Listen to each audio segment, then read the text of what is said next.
Assalamualaikum warahmatullahi wabarakatuh. Saya berada di Pengadilan Negeri Kota Pasuruan. Sedang berlangsung sidang pra-peradilan keempat kasus Bantal Harvest melawan Bantal Harvest Luxury dengan agenda pembacaan duplik oleh Polresta Pasuruan.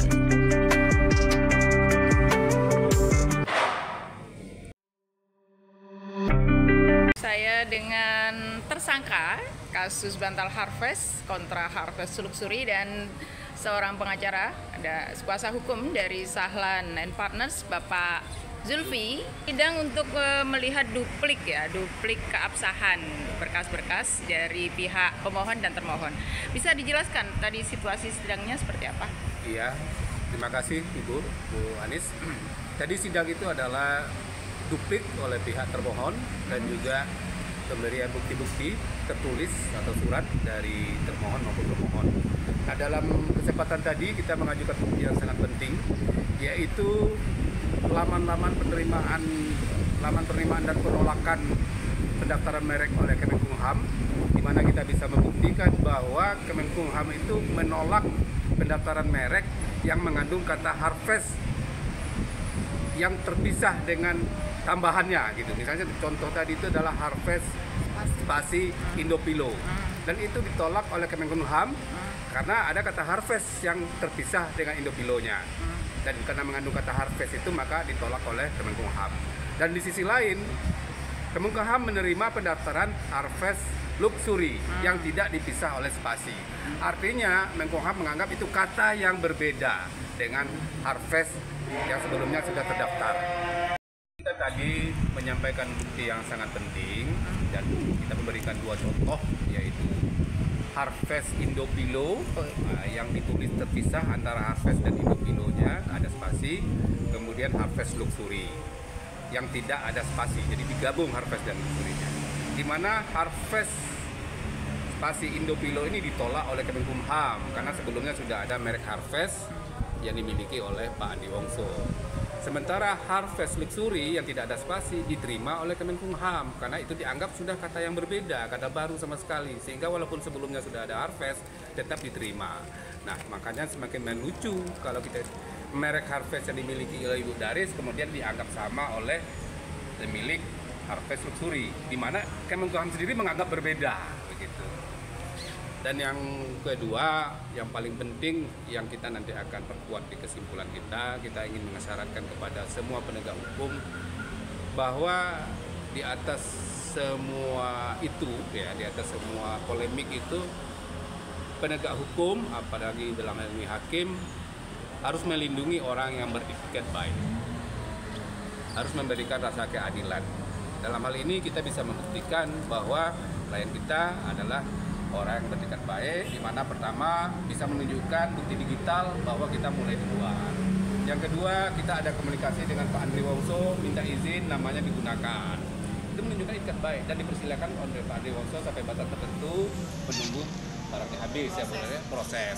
Alangkah di situ langkah baiknya Pak Andi Wongso dan kelihatan juga etikat baik dari klien kita. Yang ketiga, klien kita tidak ingin berpolemik walaupun tidak salah mendaftarkan merek baru, yaitu merek Harvest Way.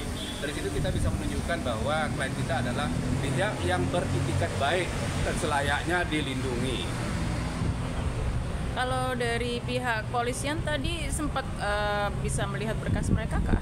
Berkasnya karena duplik mereka tadi dianggap dibacakan dan itu sah saja dalam proses peradilan, Bu. Kita nanti bisa baca, kita perlihatkan kepada rekan-rekan nanti duplik dari termohon.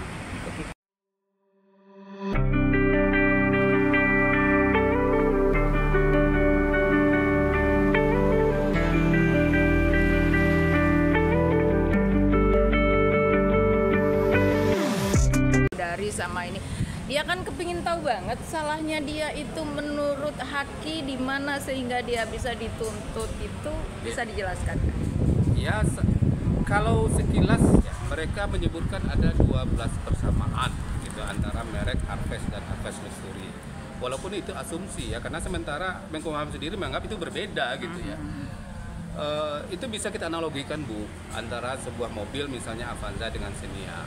Ada ribuan persamaan antara mobil Xenia dan Avanza, atau Xenia dengan mohon maaf menyebut merek ya, antara Xenia dengan Expander misalnya, ada ribuan persamaan. Rodanya sama-sama 4, spionnya sama-sama 2, mesinnya sama-sama 1300 cc misalnya kan, tempat duduknya sama-sama buat muat untuk 7 orang. Banyak sekali persamaan, tapi itu tidak membuat mereka sama, karena ada perbedaan pokok. Dengan gampang orang awam pun, anak kecil pun bisa membedakan antara Avanza dan Xenia, antara Avanza dan Expander. Walaupun ribuan persamaannya, tetapi tidak pada pokoknya persamaan tersebut, sehingga masih bisa dibedakan. Itu juga lah yang terjadi antara Harvest dengan Harvest Luxury. Nah, jadi tidak ada patokan 12 persamaan membuat mereka pasti sama. Tidak bisa seperti itu. Harus ada persamaan pada pokoknya yang bisa dibuktikan. Nah, Kata-kata Harvest itu yang utama mungkin ya. Padahal mereka Harvest yang langsung digabung dengan Harvest Luxury itu sesuatu yang sudah berbeda. Kemudian ada mungkin logonya yang ada padi kapas. Ya banyak logo padi kapas. Sila kelima logonya juga padi dan kapas gitu ya. Tapi itu bukan pada pokoknya. Oke. Alhamdulillah sidang hari ini berjalan dengan baik ya, di mana pihak termohon tidak membacakan dupliknya. Itu satu kemenangan moral bagi kita, karena mungkin yang akan disampaikan tidak jauh berbeda dari jawaban yang kemarin. Dan kemudian kita berharap kepada majelis hakim yang mengadili untuk memberikan putusan yang seadil-adilnya, karena bagaimanapun seperti yang saya sampaikan tadi, yang harus dilindungi oleh hukum dan negara itu adalah orang yang beretikat baik. Dan yakin kedua tersangka ini orang yang beretikat baik? Sangat yakin. Oke, dengan Bapak Zulfi dari Pengadilan Negeri Kota Pasuruan. Anda salam. Berikutnya adalah wawancara dengan pengamat hukum Budi Handayani atas terjadinya kasus bantal Harvest ini. Waalaikumsalam warahmatullahi wabarakatuh. Oke. Saya dengan Ibu Budi Handayani. Budi Handayani. Iya. Oke, dari Saya mengajar di Fakultas Hukum Universitas Sunan Giri dan saya juga seorang pelaku MKM. di bidang fashion. Pelaku UMKM bidang fashion, dosen hukum di Universitas Sunan Giri, Surabaya. Oke, Ibu sebagai seorang pelaku UMKM nih, kita sudah mempelajari dan menyaksikan sendiri bagaimana seorang pelaku UMKM head to head dengan pelaku UMKM yang lain. Pelaku UMKM kalau saya melihat kompetitor, dia melaporkan pelaku UMKM yang lain. Fenomena seperti ini oleh Ibu dianggap seperti apa?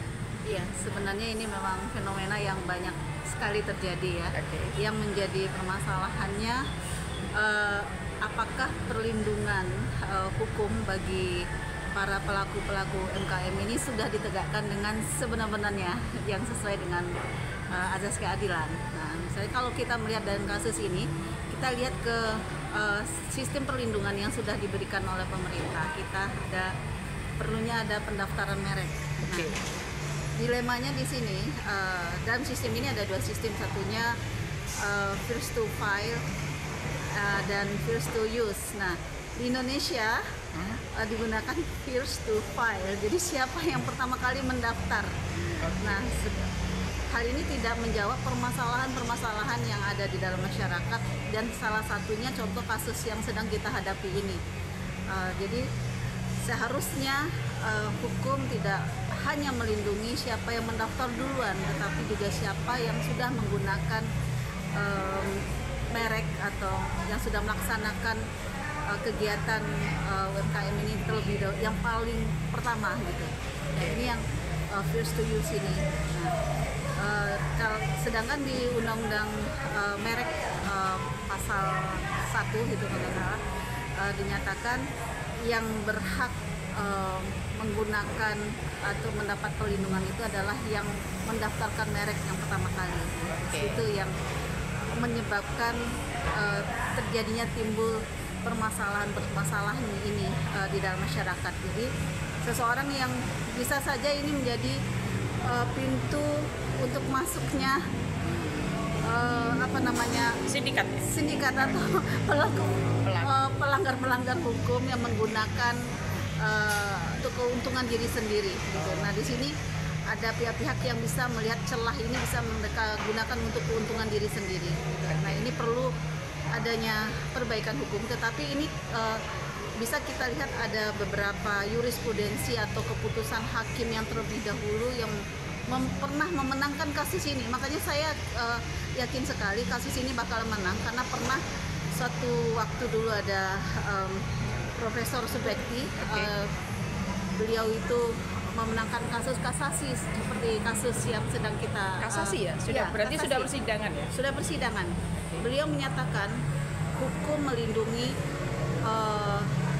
masyarakat yang punya etikat baik, pihak yang punya etikat baik. Jadi di situ bukan melindungi siapa yang mendaftar terlebih dahulu. Di situ, Tapi melihat etikat baik. iya. Kembali ke kasus Bantal Harvest ya. Harvest dimiliki oleh pasangan tersangka Fandi dan Daris Nurfadilah dari Beji, Pandaan. Dia dilaporkan karena telah menggunakan pasal persamaan pada pokoknya oleh Harvest Luxury, dan Harvest itu sudah meluncur tahun 2019. Harvest Luxury meluncur di 2022. Ini tetapi haki dimiliki oleh Harvest Luxury. Harvest yang 2019 dia hanya mendapatkan izin dari pemilik pertama. Dari kasus ini menurut Ibu kira-kira potensi menang kalah bagi mereka bagaimana? Iya. Kalau yang tersangka, saya lihat potensi menangnya sangat besar. Potensi menangnya sangat besar, Ibu, karena saya sempat bicara dengan owner tadi. Dinyatakan bahwa beliau sebenarnya bukannya tidak berusaha mendaftarkan, sudah berusaha mendaftarkan, cuma di sela waktu itu masuk pihak lawannya untuk mendaftarkan terlebih dahulu. Di situ perlu kebijaksanaan hakim untuk bisa memutuskan dengan bijak dari keterangan-keterangan yang bersangkutan. Kalau melihat dari kasus yang kemarin Ibu katakan bahwa ada yang pernah menang di tingkat kasasi, berarti kalau dilihat dari etikat dan niat baik, Ibu sudah mengetahui hal ini. Kira-kira dari etikat niat baiknya untuk mereka bagaimana beda? Kelihatan ya? Kelihatan mereka sudah berusaha untuk mendaftarkan dan sudah berusaha meminta izin kepada Pak Andi Wongso ya, dan kemudian sudah mengajak juga mediasi dan lain-lain di situ, dan tidak ada keinginan untuk merebut merek orang lain. Berarti dalam hal ini Harvest bisa menang meskipun dia dilaporkan menjadi tersangka dan ada petunjuk haki yang menguatkan bahwa dia bisa menjadi seorang tersangka. Ya.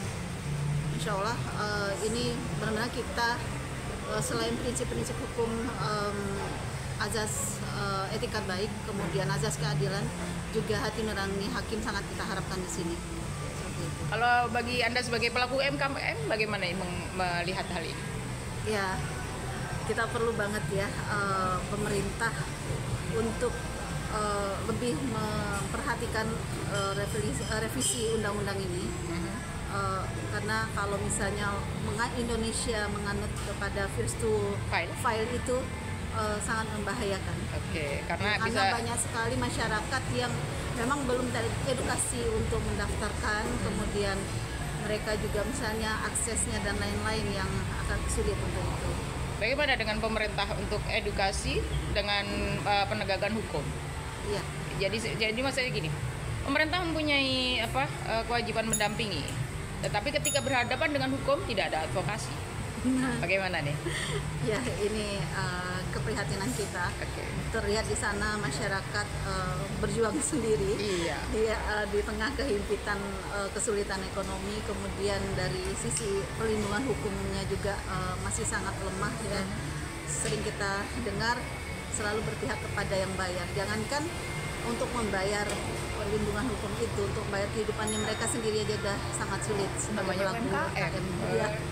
Berarti UMKM butuh perlindungan hukum. Benar banget. Budi Handayani, seorang dosen hukum dari Universitas Sunan Giri, Surabaya. Untuk Anda.